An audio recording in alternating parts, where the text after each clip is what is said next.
Okay. All right. With my favorite professor of all time, Dr. Sarita A. Stevens. I've Yeah, known her all her life since she was born. that is very interesting because I am definitely older than you. So you must be some kind of time traveler, Oh no. which is off I, the human development spectrum.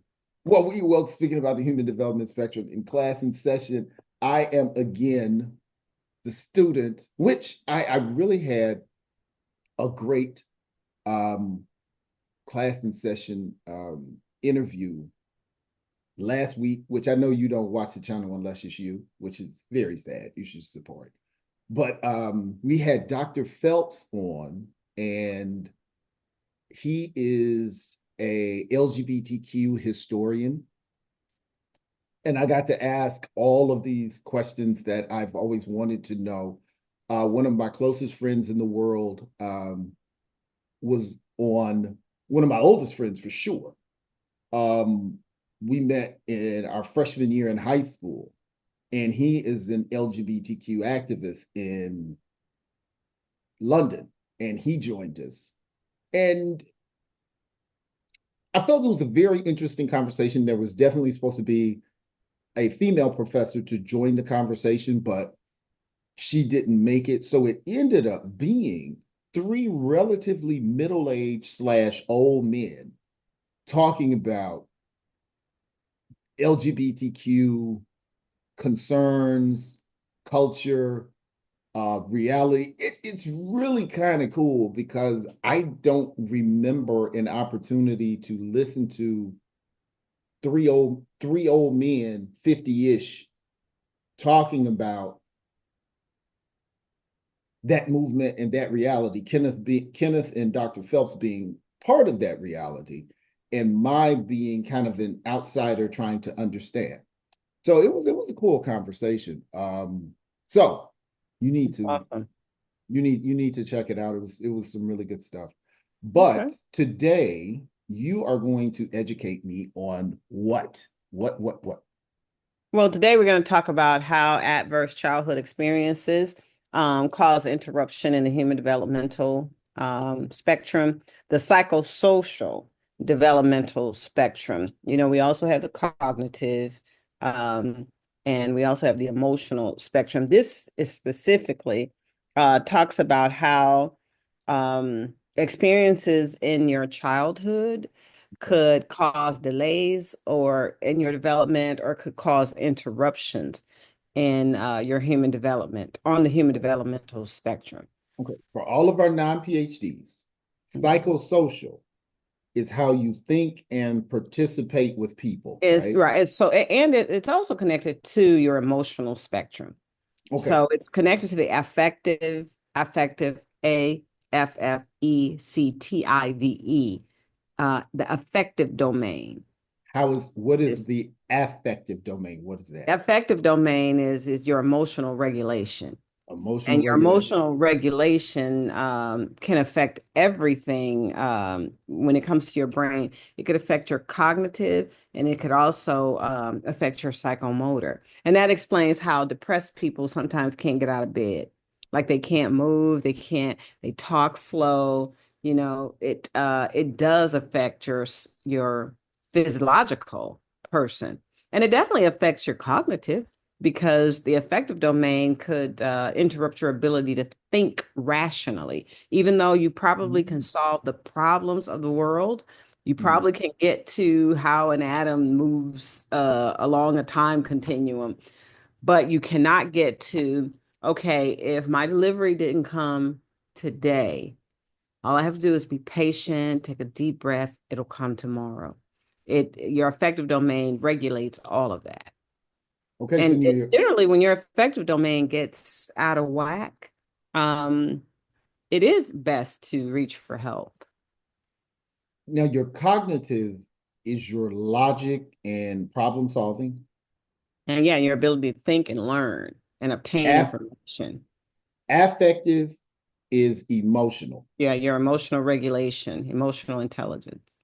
Cognitive is reasoning Right. and problem solving. Learning and obtaining What's the information. third one? What's the third one? Psychomotor. Help Psychomotor. me. Oh, Okay. that's when I can't get up and get out of bed. Well, okay, so psychomotor, some of it is automatic. Like your brainstem allows you to take deep breaths, it allows you to wake up and go to sleep. Some things are automatic, right? Your brain is connected to all of your nerves and your muscles, so it can tell you to lift your hand, lift your leg. It's when that brainstem gets interrupted, like with a severe spinal cord injury or something, it disconnects your brain. Your brain also can be disconnected through severe emotional trauma. And that's what we're going to talk about today, because a I lot of need to people know don't this. even realize that they have adverse childhood experiences. They just kind of thought that, okay, I mean, this is just how it is. Daddy comes home drunk and beats up mom, and or mom throws a skillet at dad. You just think, okay, that's kind of normal, when actually it's not. And actually it causes you as a child to try to understand what is going on around you. And it also causes you to be very cautious and leery of the things that happen, especially if it's like some kind of abuse. So if you, as a child, you were physically abused, both emotionally or physically or sexually, of course, that's going to interrupt how your brain develops socially as a human. Mm, Okay, neglect is also a childhood adverse experience. You might remember being left for long periods of time without food, or having to fend for your younger brothers and sisters, and household challenges when there's someone, a trusted adult, that or a parent, a uncle or aunt, that have mental issues. Substance abuse is one that was very common in the 80s, 90s, and now, with going from crack to meth to all of these drugs that affect the way that you parent or the way that you guide children. And mhm, parental separation, when the state comes in and take the child. If someone is like a someone that supports the household is incarcerated. And of course, there's domestic violence. So any of these things could be an adverse childhood experience. Now, if we go back to Erik Erikson's psychomotor stages, we know that there's infancy, that in mhm, that space from 0 to 1, you're learning to trust adults. Okay. mhm, So just think, if you're in the hands of a drug addict, or if you're in the hands of a person who is mentally unstable. Also, the early childhood is 1 to 3, where you're starting to learn right from wrong and learning to be independent. If there's if you're in a situation where the ball is dropped on taking care of you, you learn certain survival skills, and you also learn not to trust adults. Okay, mhm. that's how it could. Okay, so in the playing age, 3 to 6, is where you kind of take the initiative through activities to learn, what your space is in the world and where you have authority. Well, if you have someone that beats on you all the time, calls you all kinds of names, that's starting to define. That's a trusted adult, an adult that you've learned to trust from infancy and early childhood. Mhm. Then you start believing them. It's like that. Oh They're yeah. Oh yeah. Oh yeah. right. Yeah. So in Yeah. your play Mhm, age, and then in school age, you develop your confidence. So your confidence is affected when you have multiple ACEs. And there's a test that will help you measure your ACEs. And I recommend that all adults take it, because even like if you've never been introduced to this concept, it will give you serious insight on why you react to things in the present, and mm. why you have developed into the adult caretaker that you've developed into. What's It the name tells of you the a lot. what's the name of the testing? How do It's you called access it? ACEs. If you Google ACEs test, ACEs. ACE, adverse childhood experience, it'll take you right to the test. And people with higher ACEs, first, about 61% of Americans have at least one ACE. So, um, and 16% have four or more. And four or more, your psychosocial has been affected one way or another. That's why you need to connect with the information so you'll know how to abate it. And you said this is called the ACEs, like playing cards, ACEs. Uh-huh. Uh-huh. Okay. Adverse childhood experiences. Oh, So it's check you ACEs. out. Mm-hmm. Adverse childhood. Adverse Mm-hmm. childhood. I'm actually trying. Can you see what I'm doing? Uh-huh. We can see it on the screen. Adverse Okay. childhood experiences. Childhood. Oh, see, now see, I'm showing my PhD because I didn't spell childhood wrong.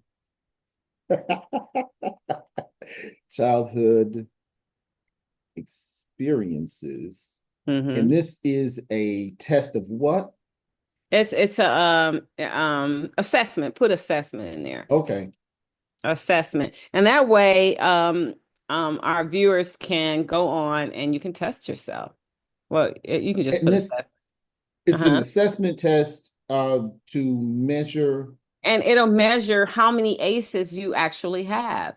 People with four or more ACEs are prone to things like depression, um, some level of mental illness, and there is a a greater incident of like self medication, which is alcoholism, or even abusing illegal drugs. Um, Now, um, you're prone to depression if you have so many. What is the um so what are we doing here on the screen? I was just putting up what you were saying. Oh, okay. So Uh, because that's if we're going past it, I'm gonna minimize it in a minute, but if we're going through into some good information, I was just thinking, mhm. let me put this up where Uh-huh. somebody can look at it and pause and say, oh, that's the name of the test. I guess they could also rewind the thing. I was Okay. just So my bad. okay. So no, I was just trying to figure out what. Okay, so if you go on and you take that test, there are multiple ones that you can take or you can upload Mhm. that will help you. And if you want to, like if you're doing a group thing, there's a Mhm. PDF that you can download, and I'll put the link in our chat. So if you Mhm. want to copy and paste it, you can. Okay. And it'll allow you to go on and to print that and help people because they can Okay. take the test. And it has questions like, for example, let me give you an example of what the questions would be if you take the test. Did you feel that you did not have enough to eat, had to wear dirty clothes, or had no one to protect you or take care of you when you were a child? Did you Mm. live with anyone who was depressed, mentally ill, or attempted suicide? So for every one of them that you pick, it'll generate a score for you. Okay. Give And me some it lets more. you What's say what, much. how many questions is it? Well, some have 10 questions, some have 20 questions. So of Oh, course, so the more it's questions, not a big no, test. no. The more questions Oh. you ask, though, the more accurate, outcome that you'll get. Did a parent or adult in your house ever swear or call you names, insult you, or put you down? So once you take that test, it'll tell you again, it's called ACEs Aware. It'll tell you how many ACEs that you have. And then you can go from there. There's also a really good YouTube sort of like mini documentary or Hmm. infomercial that shows you how adverse childhood experiences, it's almost like a pile up because as you get older and Hmm. things happen to you more and more, your brain has this amazing ability to connect like information. And so that's how people end up going postal. It's like everybody hates me. Everybody's doing all these things to me because your mind will collect up and categorize information. And Mm-hmm. so you really do have to know that it's there. Um, I was an assistant superintendent of student services, and we decided to study ACEs, and it occurred to us, you know what? You have to start with you. You really do. We have to Yeah. start with our staff because, you see all of these behaviors, especially, leading up to and after the pandemic. It was just terrible that the behavior change in kids because they had skipped a social year. And so Mm-hmm. you had kindergartens and first graders that were still not potty trained. And even we didn't believe that. In the heck? But, if you go back to Eric Erickson, human development, That's what happened? four.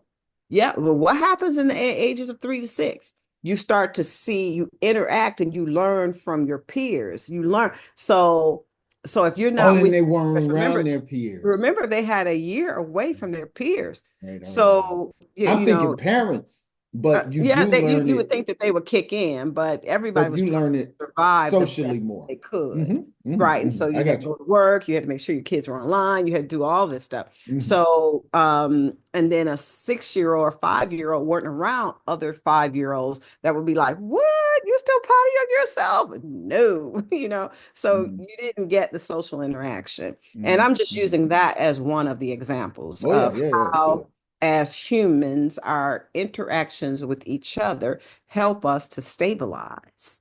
Mm-hmm. It helps us to embrace standards, and it helps us to, see and model and emulate. It helps us to Mm-hmm. do both of them. Mm-hmm. Okay, so back to ACEs. Okay. So they have studies that show how a high level of ACEs, when it's gone untreated or unacknowledged, it leads to chronic illnesses like diabetes. It leads to Whoa, whoa, whoa, whoa, whoa. Slow also down, it could slow down, lead slow down. to a higher proclivity of suicide. Repeat what you said. So people with high ACEs, so say your ACEs are 8 and up, Mm-hmm. you're living with a lot of unacknowledged stress because you do remember being knocked in the head by your dad when he was drunk, or you remember saying someone saying you're not going to be any good just like your dad, or or get your fast ass in here, you're Mm-hmm. just fast.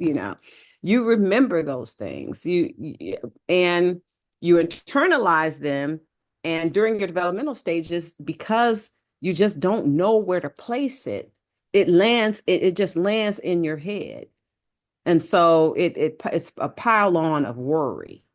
But And so I'm following you there, but you said it can manifest in the form of diabetes. yes, diabetes, alcoholism, they have even some forms of cancer, What does because that? you know that stress and worry, it definitely manifests into depression. So you know that and again, that's the affective domain Mhm. having an effect on your psychomotor, your body. And Okay, there's a great book called The I'm just Body trying to Keeps follow. Score. I'm Okay. right. I'm just trying to follow. Okay. Your diabetes is when your pancreas is not Mm-hmm. properly functioning. How can mental stress, and I'm not saying you're wrong because I'm actually asking this because of Mm-hmm. someone I know, and I'm sure Well, if it's 10 it aces, they manifests got nine. itself into it manifests itself into you taking care of yourself, poorly taking care of yourself. Eating habits, drinking, just stress, because diabetes is aggravated by stress. Is it? It will manifest itself into just a poor lifestyle. And because of that, you know, I wanted to bring up this book called The Body Keeps Score, and it's by Bezel Vander. Oh, I can never pronounce his name. Colt Coates, Vander Coates, VanderKolk. It's Bessel, and it's called The Body Keeps Score. It's an excellent book for anybody to read. because it talks about how the the the study itself was based off an incident that happened where a woman had been sexually abused, and they were doing a weight management study. And, they were trying to figure out why these women were self-sabotaging. And they were self-sabotaging on their weight loss, which was directly related to diabetes or to their health. Well, as it turned out, when they did a assessment, because they missed that part, they found that at least one of these women, they were sexually abused, and so they wanted to look a certain way to ward off that treatment or the perception of that treatment. And then it led to a whole host of studies I think that's that called linked. padding. I think that's called padding Mhm. when Well, women do that. What was right. the And so author's last name?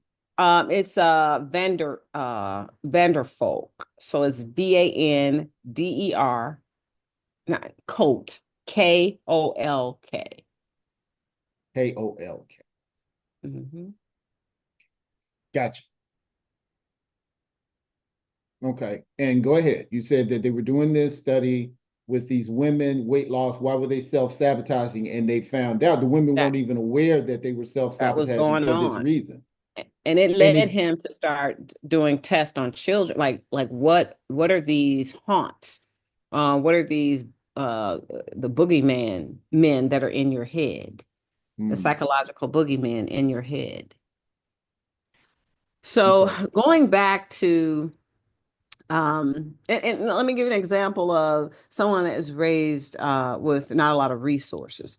So they're raised what we would say poor, right? Okay. And they become very successful, and but they always carry that thought that people are not going to accept me because I was raised poor.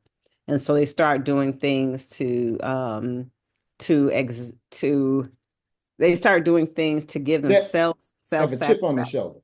Right. And they buy the most elaborate car because they have to, they're trying to prove something to themselves that they probably should have just resolved by identifying what happened in childhood. But the biggest thing is how it affects your ability to maintain a healthy and productive lifestyle. That is why you should identify your adverse childhood experiences, because when we talk about the Erickson psychosocial stages, that will affect you all the way up to your old age. So, an adverse childhood experience when you are become the age of awareness, which is, Hmm. the age of reason is 9, but the age of awareness is school age, ages 7 to 11.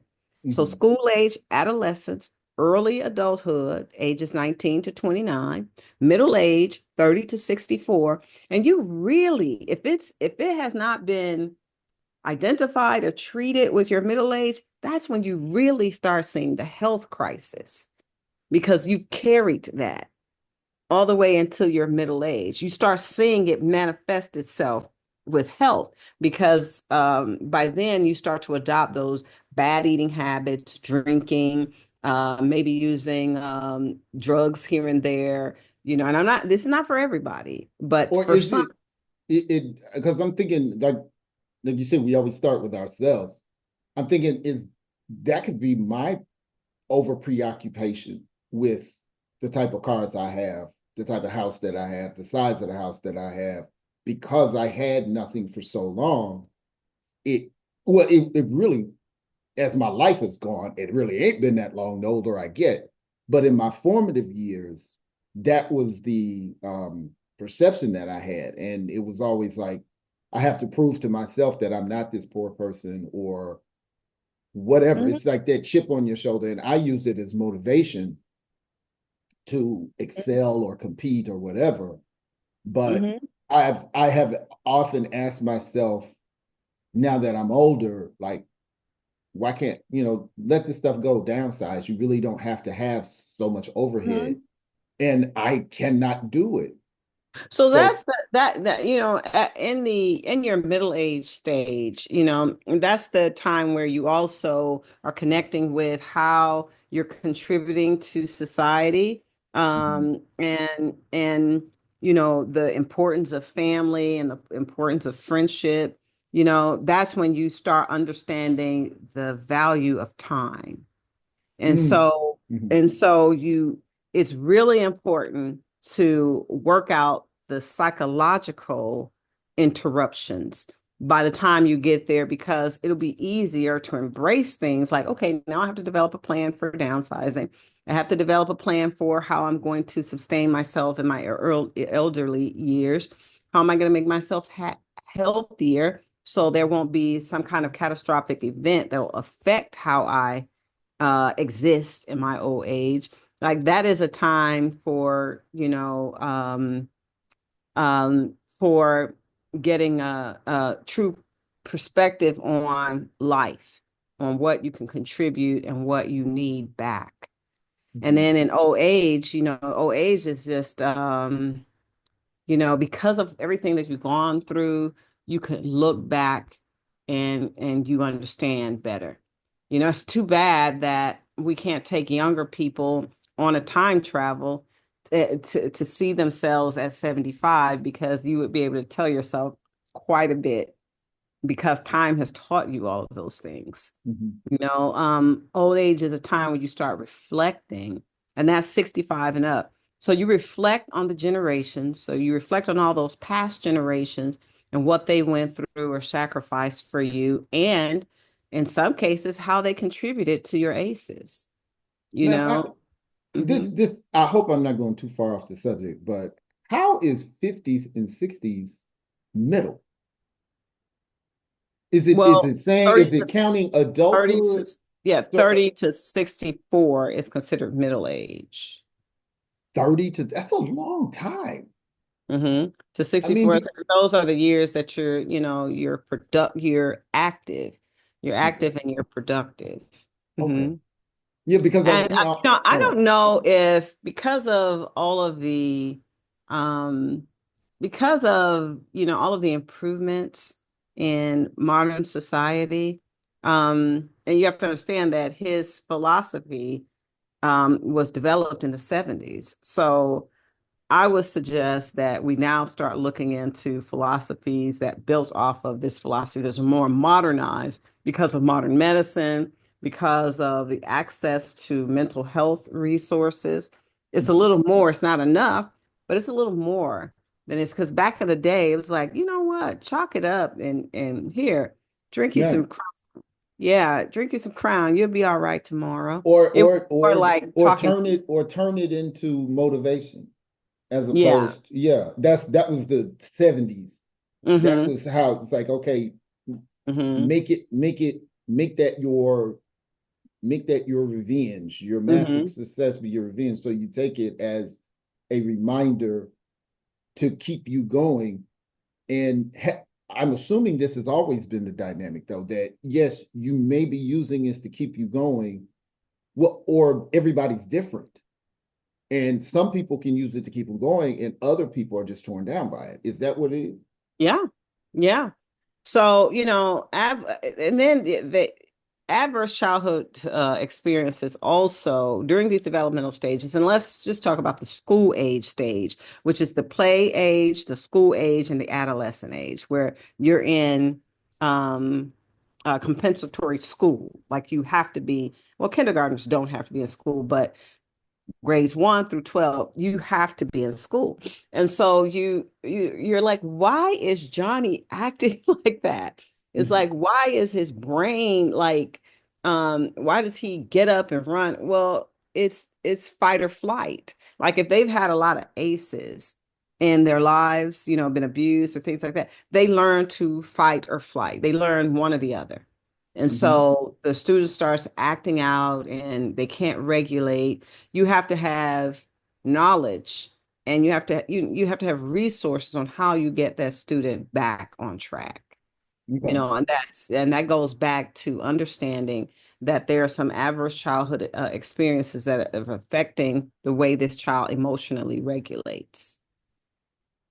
Is it any type of study that shows the difference between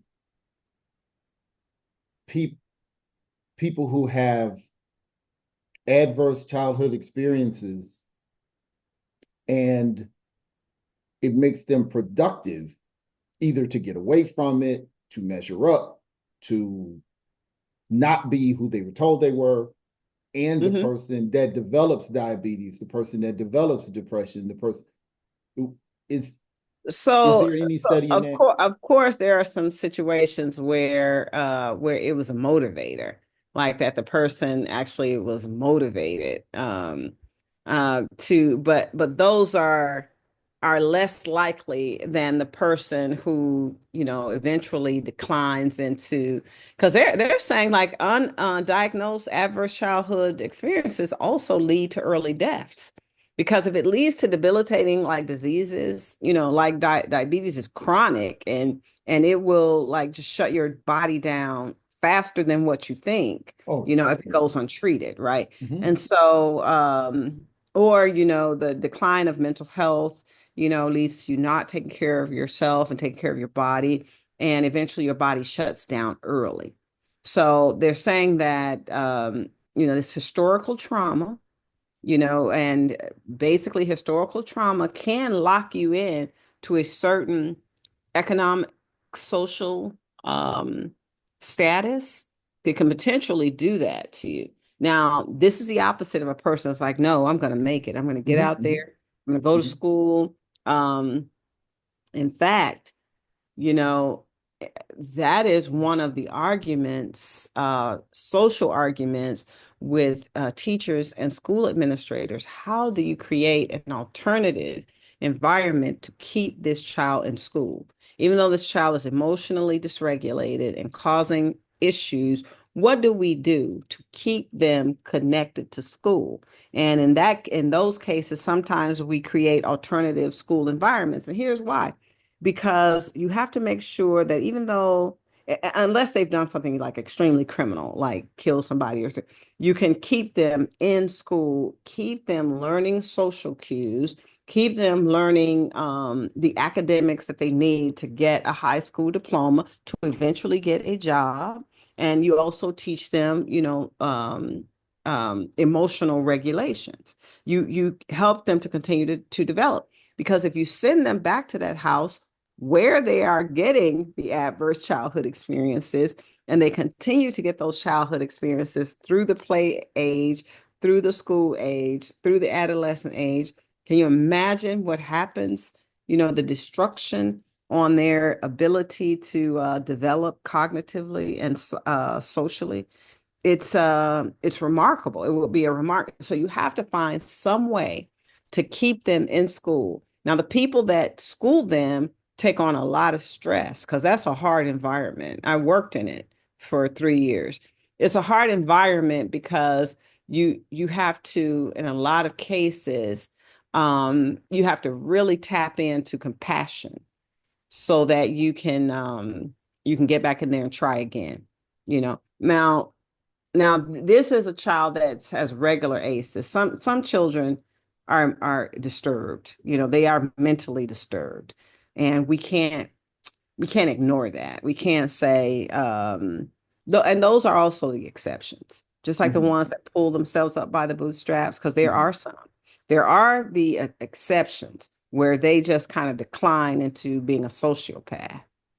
So, and that's why it's so important to first acknowledge the fact that adverse childhood experiences can interrupt your brain. It does. It interrupts your brain. It also interrupts your psychomotor, which is your health and your body. And it interrupts the way that you emotionally regulate and you emotionally comprehend or manage. All right. Yeah, here's this is so personal. I can Mhm. see it being difficult in two ways. Like you said, the instructors are going to take on a lot, but Yes. they're just people too. They have aces, and these can serve as triggers. So we need there's room to have some ACE evaluation on the employees, Mm-hmm. then the students. Mm-hmm. But it's such a personal thing. I can't ask you that as an employer. I can't ask you that as a student. So let me give you an example of what happened. We had a teacher that was a special ed teacher, and she had a young man who was he was in age he was 11, but cognitively he was probably about 4 or 5, right? And in his IEP, it says that he would show affection inappropriately sometimes. Like he would try to kiss you on the jaw, when you try to shake his hand, he would grab your hand and kiss it, kiss up your arm, And so this young lady, they had a fire drill. And so kids on the spectrum, sound, no, sensory Mhm. interrupts, their decision making. Well, Mhm. he runs up behind her and grabs her around the waist and he rocks hugs her. So she's trying to tell him, no, don't do that. And he continues to try to hug her, right? So she gets emotionally upset, and nobody could understand. I wasn't there, it was just reported to me of what do we do? Because she insisted that they call the police. She insisted that they call Child Protective Services, which we did. Child Protective, that's normal to do that. But she insisted that you call the police on this child. We're like, he's 11 in age, but he's three to Did five race did cognitive. race have anything to do with It this setup? did, it did. But we were trying to explain to her, but it all went back to her being sexually assaulted. And so we really had to try So to get she her to she think actually through had it. been she had Yes. been sexually assaulted Hmm. before. So her Right. traumas Came came into from the that, but we were situation. also trying to explain because she was like, he's 11, he knows. We're like, yeah, but he's on the spectrum. He's 3 to 5 socially. No, he knows, which goes to how people adulterinize some kids, regardless. And that leads to race because you're thinking because, you know, for example, there are all kinds of studies that claim that Black women are are sexualized early, or Mhm. that they are more so it's all fake because most humans are on the same spectrum when it comes to that, but that can be attributed back to historic Maybe. things, Mhm. and it also is probably attributed to other people's Perception other of Black people. people's and their Biases. not only biases but their depravities, like the way they think towards somebody. I mean, Yeah, yeah, oh that yeah. is, Oh, yeah, I 100%. mean, that is your behavior. You shouldn't project that on somebody else. So adulteration goes back to that, and in the system, the punishment system, there's plenty of evidence that certain kids are over adulterized. But let's go back to her connecting that incident with what had happened to her in the past. So you almost had to get her to process it, um, to focus on her, focus on you, and focus on what happened to you. And how do we get you to process that so you won't project a punishment on someone who is not capable of even thinking that they're sexually assaulting you. And Mhm. so that once it got to the stage of connecting the person to help, um I didn't have to be involved anymore because it's a bit building level thing. But Was the that important even accepted by her? um Was she able to get out of the circumstance yeah, and connect? we still had to move her. We still No, had no, to, I'm talking about in her head. Was she still like, I'm mad at yeah, this boy? I don't know. We had to Okay. move her from that school. Mhm. So, Well, probably out of that, a lot of people think teaching special ed, number one, it's generally a job. Like, oh mhm, yeah, hey, I'll do it if if I get paid to do it. Or that there is some altruism in doing. But more specifically, it is a talent and a skill set that is a requisite to Oh A, yeah. do it and be successful. So if you just love people and you want to help the less fortunate people, that's not enough. You Yeah, but have to you have have to the have skill set. specific knowledge, right? You have to have Yes, specific knowledge that helps you process properly. thick Right. skin, Hmm. patience, and so I would not only say that that person shouldn't have been in that school, they probably shouldn't have been in that line of work. Um, Yeah. I I have found that And this was a I young person. This is a but young. but you when you take on certain when you're old enough to take on a responsibility, you have to be old enough to process it.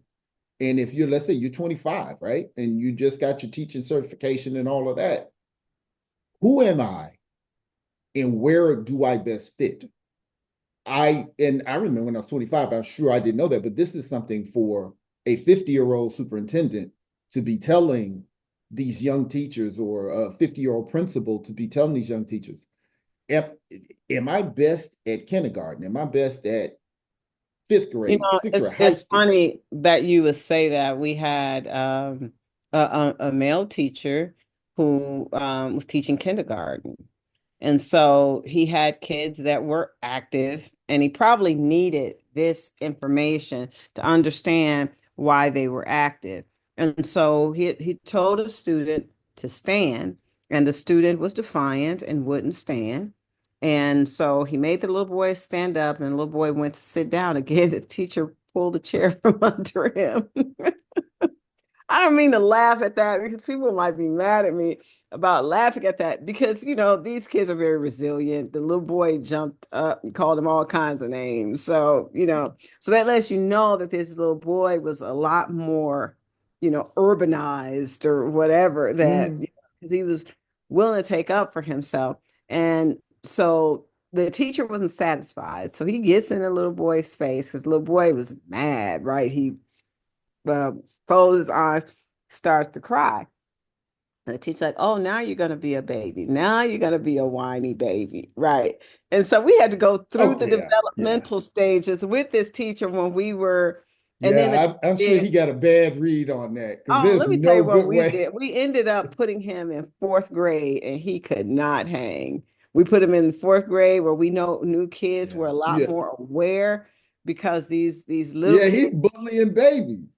Right. So, and Yeah, I should have put him in it high made his school. classroom, it made both his classroom aides, because he had a special ed classroom aide and it made them very uncomfortable. And they wrote like both of them wrote this long complaint against him. And so during the meeting, he said, well, why do you allow, this teacher to chew tobacco in class? I'm like, okay, we'll get to that. Well, that's a separate meeting. But in this meeting, we're going to talk about why would an adult pull a chair from under a kindergarten. We're going to get to your rationale with that since we want to hear so we can understand what's going on. I And it don't.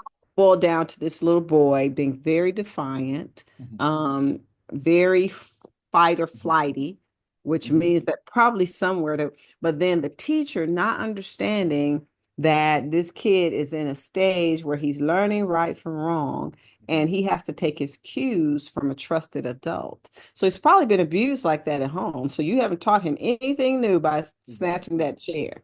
I don't You're actually think confirming that adults are I not trusted. I don't think there is enough leadership in teaching.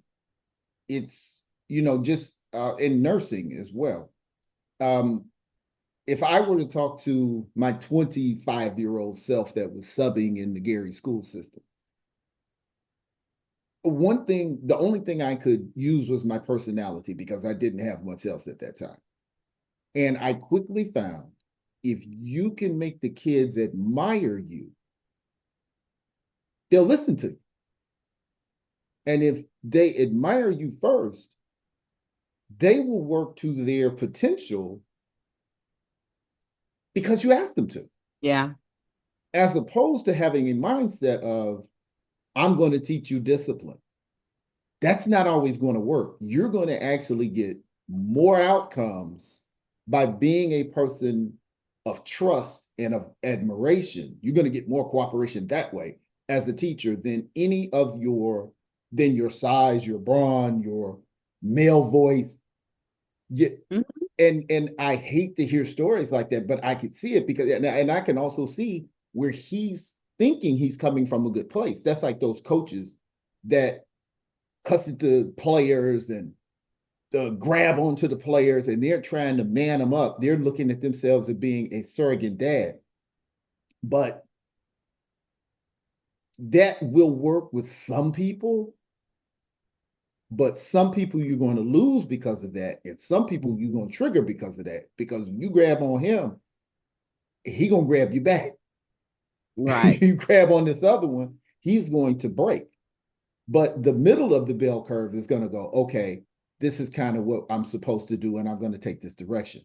And I don't think that as you said with the aces, at some how I would like to see how that could be part of teachers training when they're coming into the field, and how it Mhm. can be part of student training, Well, it because does need to be part of teachers training. It definitely needs to be. it has to be. But I Mhm. know as a university professor, we don't even get taught pedagogy. We're researchers. That's what our job is. People think college professors are teachers. We're not. We're researchers. But they put us in a class, and most of us suck because we were trained to gather information, categorize information, record information, and communicate information. That's a researcher. Me learning how to work with people never comes up. I think I had one class called Teaching College History or Teaching a University or something like that. But I was like, wow, this is really, and it was pretty much to teach you how to use Canvas, how to write a syllabus, and structural things, but not how do you make this interesting? How do you connect on a personal level with these people to make this work interesting? And a lot of that's why I'm so interested in this particular topic, because if I can make you connect your childhood, your experiences to what we're talking about, it's more meaningful to you, and I have your attention, and I can control your behavior. At my level, I'm trying to control your behavior as participation, attention, and attendance. Those are the three. That's what I need out of the people my age, which is 18 to 22 generally. You got some continuing students, but I'm always trying to look at what is going to connect you to this information to make you engage. And I look at your life experience. Okay, you're a 60-year-old Black woman. So I'm going to point out the 19th Amendment. If we look it up in AI, it's always going to say what? 19th Amendment in 1920 gave women the right to vote. Well, what I'm going to point out, because I know I can assess from your history and your race, I'm going to say the 19th Amendment didn't give women the right to vote. The 19th Amendment gave white women the right to vote. It Yeah. wasn't until 45 years later that Black women and Latino women and all these other women got the right to vote. Well, now you're like, wait a minute. First, what I'm being taught is wrong. Second, I'm a part of this. Okay, now I can engage. If I know this behavior is indicative of some type of trauma, that if I'm teaching kindergarten, this is trauma you're going through now, not trauma that you've had in the past. I should be sensitive and aware to be able to approach it differently because you are in crisis, not recovering from crisis. So, as you said, him pulling that chair out, which is what he's saying, is discipline. You're supposed to do what you're being told. In his mind, he's doing an altruistic thing. He is stepping in where Yeah, someone and he's has not. teaching. Right. He's That's teaching what this he's thinking. boy that, it's like, how dare you not want to follow the rules? Well, Mhm. um, yeah, but the little boy is only connecting to the fact that, oh, this is done to me all the time at home. Yes, and you embarrassed me, and you Uh-huh. could have hurt me, and you hurt Mhm. my feelings, and now you didn't scared me. Well, at kindergarten age, it's more like you hurt my feelings. You hurt me Right. because they're But if that's what they are. but They're at the emotional beings. but at the point as a grown man, and I purposely began to, confront you, I tried to scare you. Mm-hmm. You know what I'm Yeah, I'm like, saying? make no mistake. He knows already that you're much bigger than him.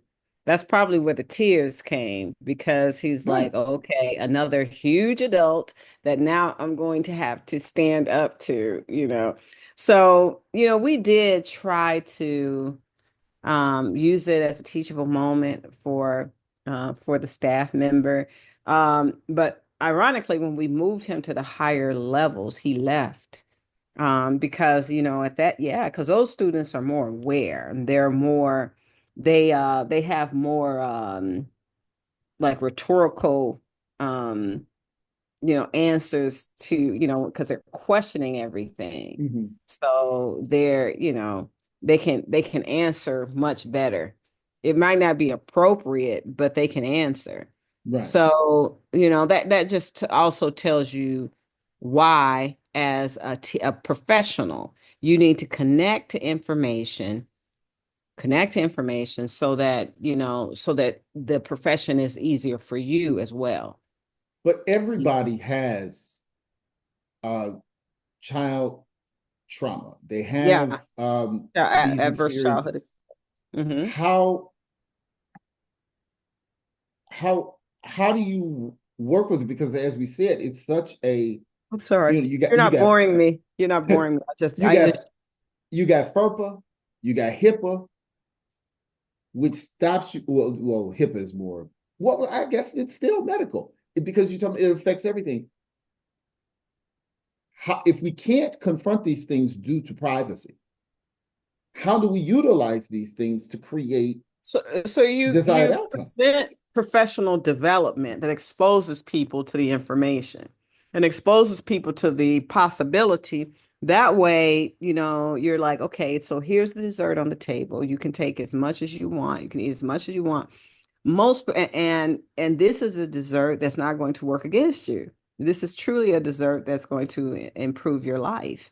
So, and showing people or getting people to trust the idea that this information will help you improve your life.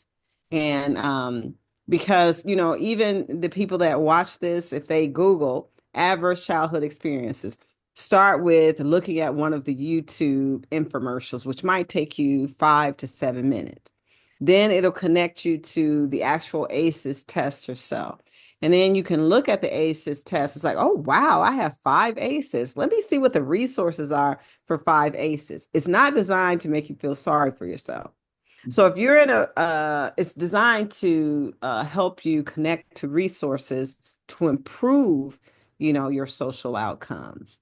Because as you move older into the human developmental stage, other things will start happening. Like, for example, some people it starts in the adolescent stage, but in the middle age and the old age stage, you would have started losing people, losing friends and losing. And so, the nostalgia, When you say losing, do you mean upper room or people can't stand you?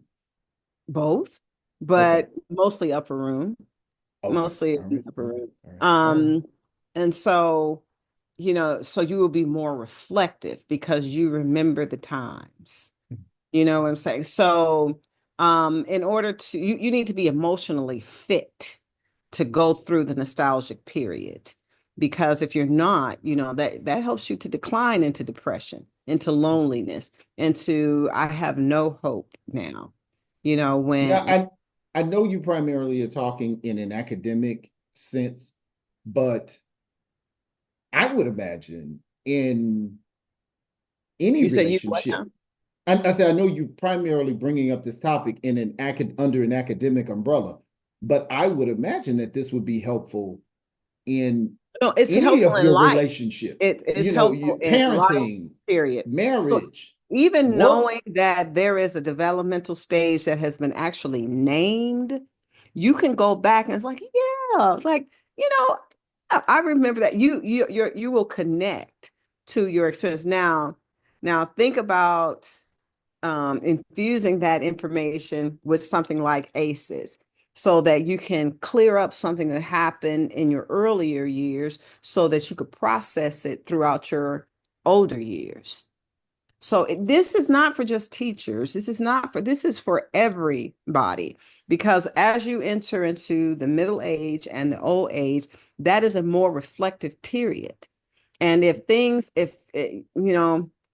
I just like to connect it to the song Bag Lady by Erica Badu.